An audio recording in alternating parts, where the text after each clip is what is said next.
Hello YouTube.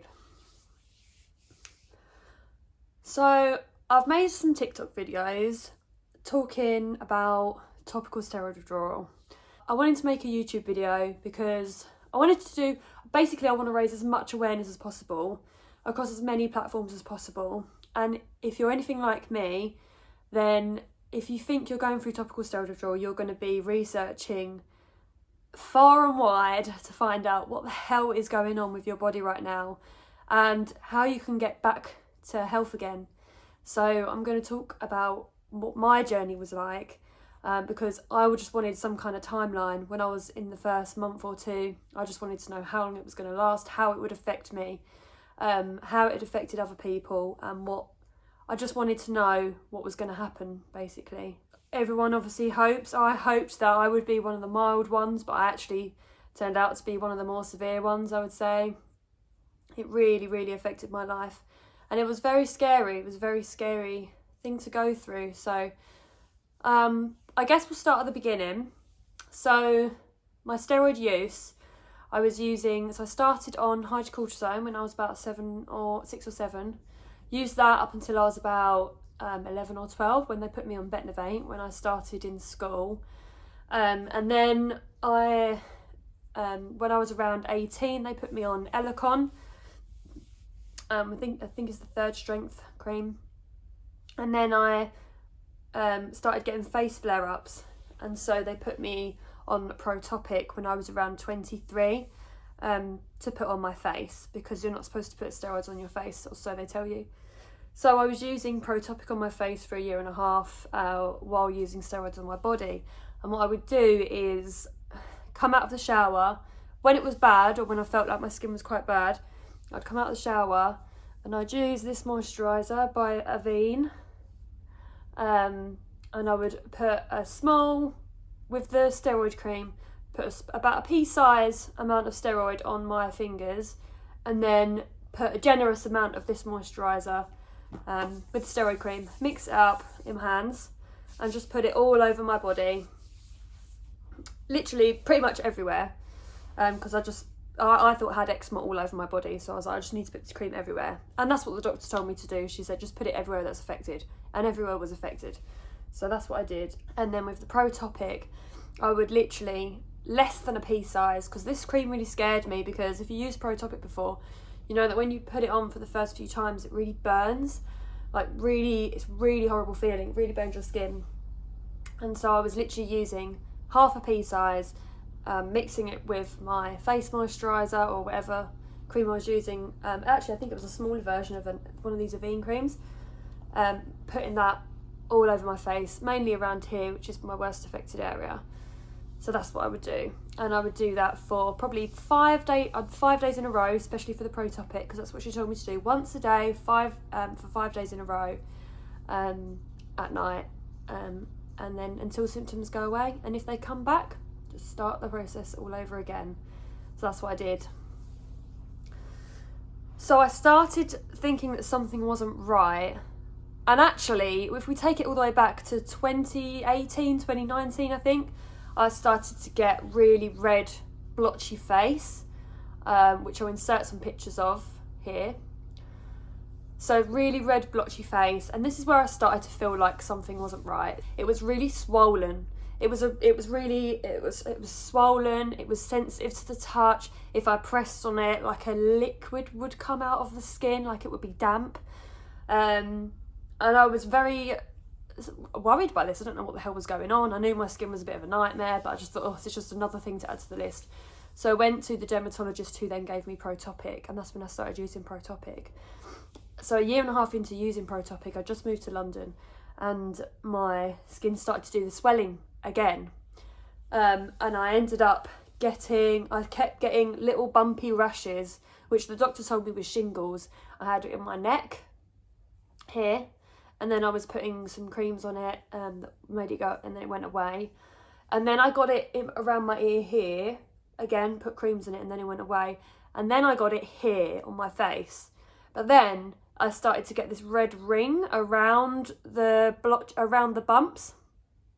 So it was like my skin had got infected underneath the shingles, and this red ring was just spreading, and I started to feel really unwell, and I just knew something wasn't right, and I knew it was infected. So I was on the phone to the doctor straight away, and she got me antibiotics. So I was on antibiotics, antivirals at the same time, and I was just really, really unwell. Obviously, because of what was going on with my face, the doctor told me to stop using Topic and stop putting any steroid, anything on my skin. Some weird stuff started happening. I knew something wasn't right, and I'd been in the Facebook groups for a while, and so I looked up, I posted a long text post, not of my face, because I was too nervous at the time to do that, and said, what's going on? And then someone commented going, strap yourself in, it's gonna be a bumpy ride. And I instantly thought, oh God, I was like, this is it. And I knew, I'd been part of the groups for years, and I knew that was my fate. I knew I'd have to face this one day.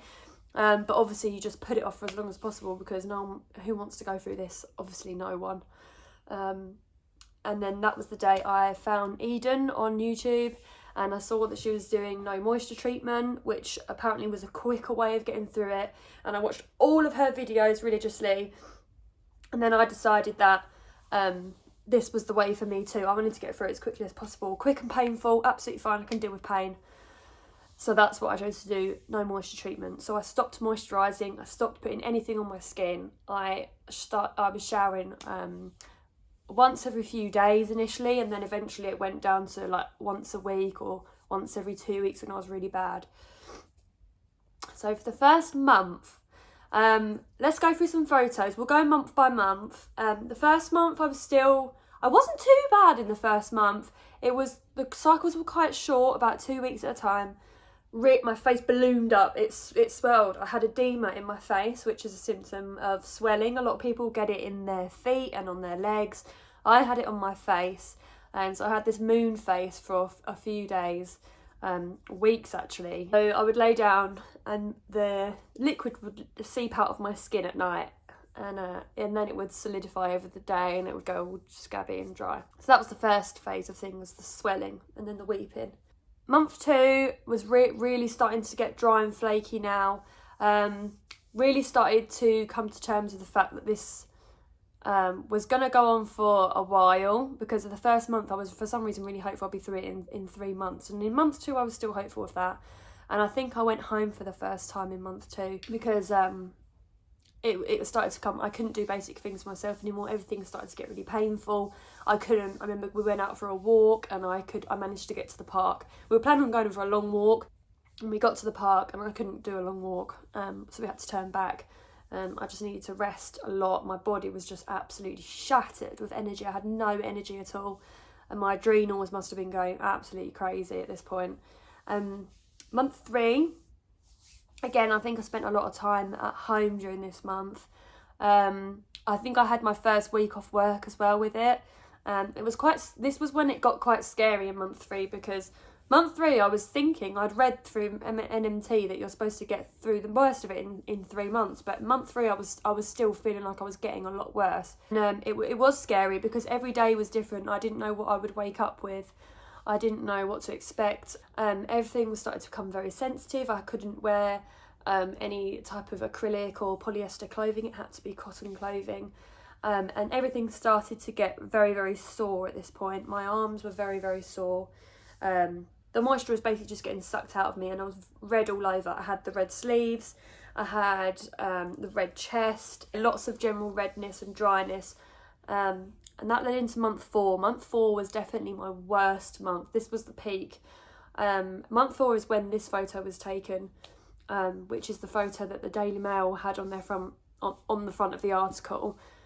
And it's definitely the most shocking photo. But I have to say, during this time in month 4, I was actually feeling very positive, because I was feeling like it's doing something now. Like this is it. This is the worst, obviously, it's going to get. Anyway, that wasn't the case. So after that, the scabs started to fall off, and there's a photo of me. I wonder if I can find it. And it's when the scabs started to fall off, and I'm smiling in the photo, even though there's horrendous, like, where the scabs are falling off, it was like raw, red, bloody skin underneath. But I was like, yay, the scabs are falling off. I was just so happy to see the back of them. So after that, I was feeling quite positive. We're getting somewhere now. And then during that month, there was a day, I was still working all the way through this. I was working full time. Luckily we were working from home, but I had my camera off at the time. And I don't think work really knew the extent of how bad it was, obviously, because I hadn't shared any images with, I was too embarrassed to share any images with anyone. And it was Easter weekend of last year, 2021. It was in the morning. I remember it was the first day of the Friday. It was Good Friday. My parents were supposed to come up for a walk that day and to go into the village near where we lived and have some lunch. But I woke up and I just couldn't get out of bed. My body literally went, oh, no, work is done. You're not moving. You are staying right here. You're not going anywhere. And I literally was in bed. My arms were red raw. My legs were red raw. My face was scabby. To try and protect my face, because at night, the wounds you have in topical steroid withdrawal, where with the scabs, it might, like any other wound, any other normal wound, obviously, you just leave the scab to heal. Maybe it's quite painful. But in topical steroid withdrawal, it's itchy. It's itchy as hell. So at night, and I'm sorry if this is the most horrible thought ever, so I'd have all these scabs on my face, but I would be scratching at them, like scratching them off. Oh, it makes me shudder even to think about it now. I would literally be scratching at my face at night. And then, so of course we realised how precious these scabs were. My body literally formed the thickest scabs ever to try and obviously prevent me from scratching them off, because it was like, no, we need to keep these on. And so we tried to help by putting bandages around my head, literally like that. But what I found was that the next morning I would wake up and I'd be peeling the bandage off, and where my face is weeped at night, it's like stuck to the bandages. And so I'd be taking it off and like literally, boom, like the scabs coming off with it. It was just absolutely awful. I woke up and my parents came up and I was just there like a mummy in the bed, and I couldn't move all day, and I just, yeah, there was nothing I could do. That was when it started to get really bad. And about a week after that, I just broke down on the bedroom floor and I just didn't know what to do. I was in despair. I was thinking, I thought I'd be feeling better now. I'm not. I'm still getting worse. I still can't do anything. And it was really starting to take its toll mentally on me at this point. So I remember phoning my mum and just saying, can you come and get me? And my mum and dad came and picked me up. I left my boyfriend in the flat, and I went home, and my mum, and I was at home for 6 weeks then, months from middle of month 4, I think it was, to until month 6 I was at home for a long time. This was the period which was the toughest for me. It was really, really mentally difficult, because even though I was physically through the worst bit, and all those scabs started to fall off, and they did gradually get better while I was at home, but then another flare came after that. And so once I'm thinking, okay, I'm through the worst bit now, and then the weeping starts again, but this time, rather than this side of my face, it started on this side. And you don't know what's going to happen. I was like, oh, the whole thing is going to happen again on this side. Like, I just don't know if I'm strong enough to deal with this. Because it's just so difficult to see yourself like that in the mirror and to feel it every day and be so uncomfortable. And at this point, I was off work. I was off work for about 6 weeks. I could not work. I could barely brush my teeth in the morning. I couldn't lift my arms to brush my hair. It was too painful. If my mum didn't brush my hair for me in the morning, like, it just wouldn't get brushed.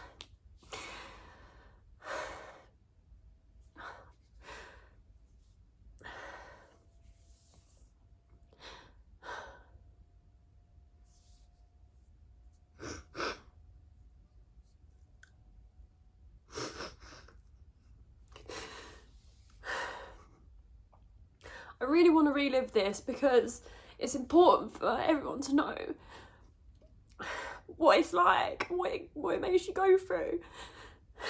And this is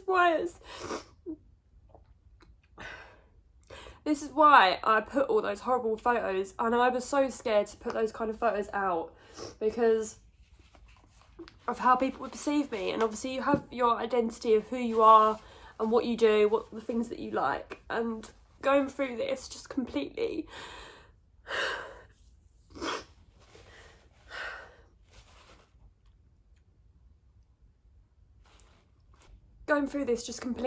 takes your identity away from you. It changes you as a person. It, like, you're not yourself, you're not who you think you are.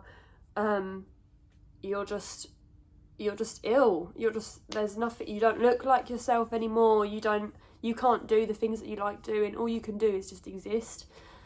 And it's not just existing, it's like constant worrying during this period. I'm reflecting on the worst 6 weeks basically of my life so far, but I'm talking about this because you're not even just getting through the pain, you're not even just experiencing pain 24/7, you're also worrying, is there going to be an infection? Like when I was really bad like that, not only was I in pain and uncomfortable and horrifically ugly during this time, I was also looking at my arm, which was so sore all over, and thinking, is that infected? Like, it looks infected. Is it infected? And just constantly worrying and checking on the groups for advice and talking to other people that are at similar stages to me, sending them photos of what it was, and do you think this is infected? Like, do I need to go to a doctor? Do I need to talk to a doctor? But then also knowing that if I talk to a doctor, you've got to speak to the doctor and explain, because it's always a different doctor every time that I would speak to. First, you've got to speak to a doctor and explain what you think you're going through, and possibly face the argument of them going, no, you're not going through that, and you're there 4 or 5 months deep in this shit. Yes, I think I'm going through this. Just tell me, do you think this is infected or not? That's all I want to know. Just getting through to a doctor. So every time I learned that if I needed to phone the doctor because I was worried about infection or I needed something to help with my sleep, I always learned to phrase it like, so I believe I'm going through topical steroid withdrawal from creams, and they'd always look at the photos and sometimes they'd be like, oh, I really want to help you, I'm going to refer you to a dermatologist, and I'd be like, no, I just want you to tell me, do I need antibiotics or not? Do you think this is infected? Can you give me what I need, basically? I was a vegetable on the sofa, just watching films, trying to keep my wounds as dry as possible and just waiting for things to heal. And I will upload some pictures of like my arm, which I completely clawed the skin off of my arm one morning. And also during this time, you're sleep deprived as well. You don't get any sleep. So I would go to bed, and I remember I watched all 3 Rocky films in one night because I went to bed because I couldn't sit on the chair downstairs in the evening because I was just constantly like, oh, it's just like ants crawling over your skin. And then I would go to bed and watch a film in bed on the iPad just to try and take my mind off of how I felt. But eventually, when you did decide to try and go to sleep, you put it down. And imagine this, I've already got a face which is scabby, like a thick layer of scabs on it. And then it's like someone with a feather on the inside of your face, tickling from the inside of your skin, going tickle, tickle, tickle, tickle, tickle. And I'm constantly like that, like, just trying. And you can't relax because there's constant itching, burning, stinging sensations all over your body. So once I got through that bit, that was the worst bit. I would then say that I went into, I got back to my flat in London with my boyfriend, and eventually I did go back to work. And my work were amazing at the time, and I worked somewhere where it was flexible hours. They'd all seen the photos. I'd done the news article by this point, and they saw it and appreciated how ill I was at the time. And then friends and family started to realise what I was kind of going through. But during the actual time when I was at my worst, I don't think anyone really understood what I was going through. Only my mum and my dad and my brother, who saw me every day, what I was like. And from month 6, things started to get better. I started to be able to do things for myself again. My skin started to go back to its normal colour. I remember it was like these bits of my arms which started to go back to normal colour. The redness faded, wounds started to heal, but then I started to get like little spots, like oozy, like weepy spots. Instead of it being the whole thing, I just get spots of little weepiness. But gradually they've closed up now. The only one I've got is this patch here. That's the only thing left, which sometimes does weep, but not loads. December and January have just gone. I had another second flare, and that's when I started to do the TikTok videos. And I'm fucking glad that I did, because it made it was like it's like a secret for so long. It's something that I'm not sure I want anyone to know about.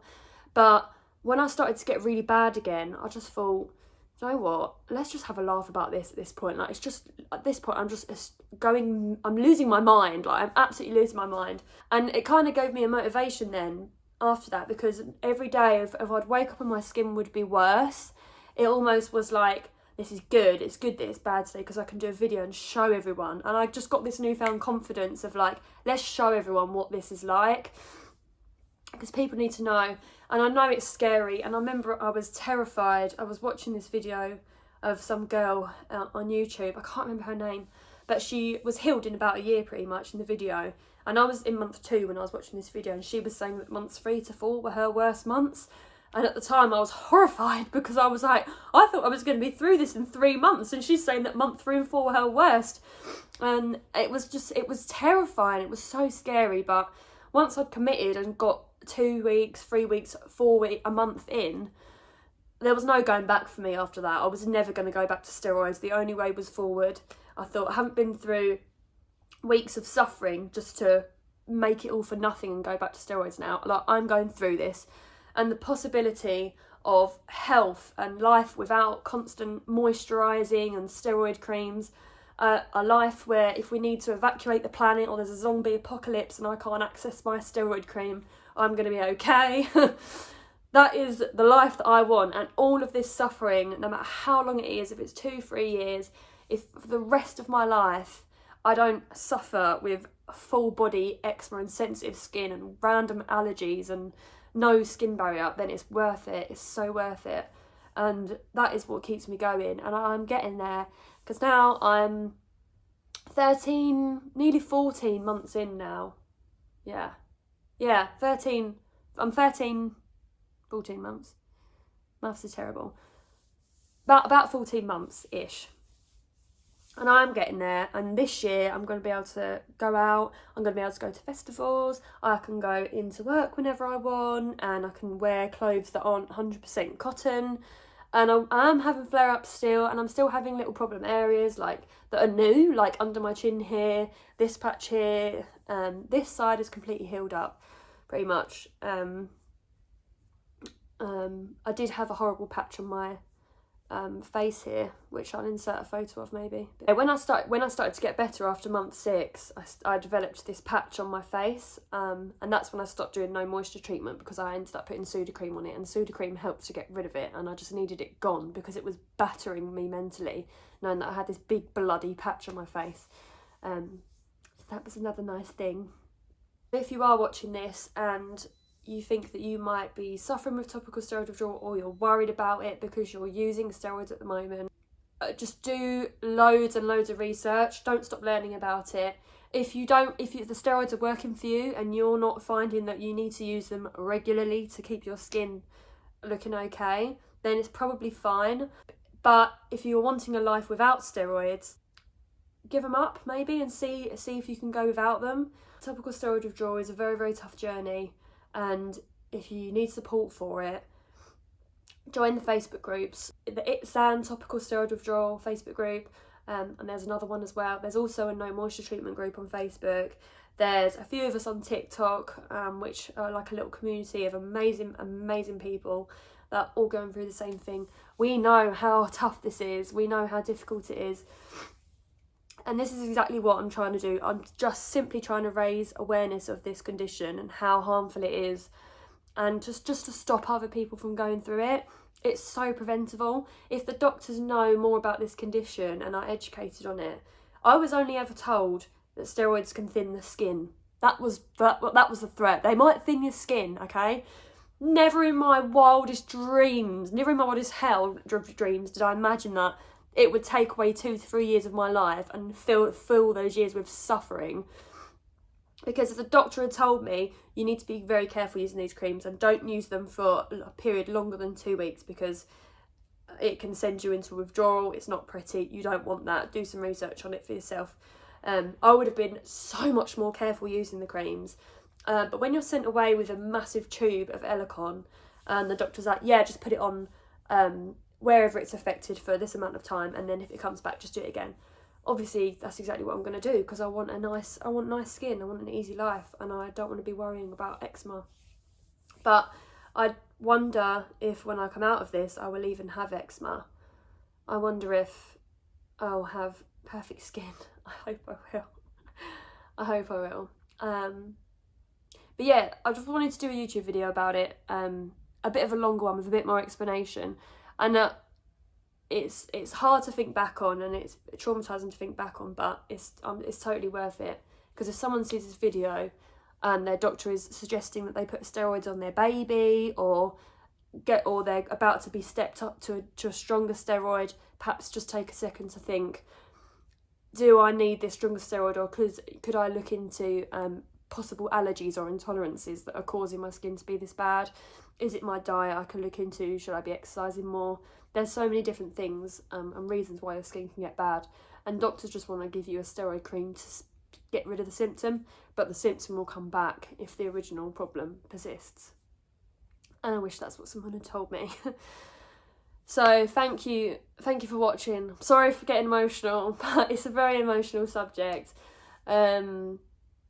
And please, if you do think you're suffering, please do reach out to me. I'd love to help. I'd love to help people going through this, and just be a team on it, because I know how difficult it is and you need support going through this. And I get it. I get how difficult it is. And to anyone else with a chronic illness or acne, any other problems like that, my God, you have my respect. You are all amazing, amazing people.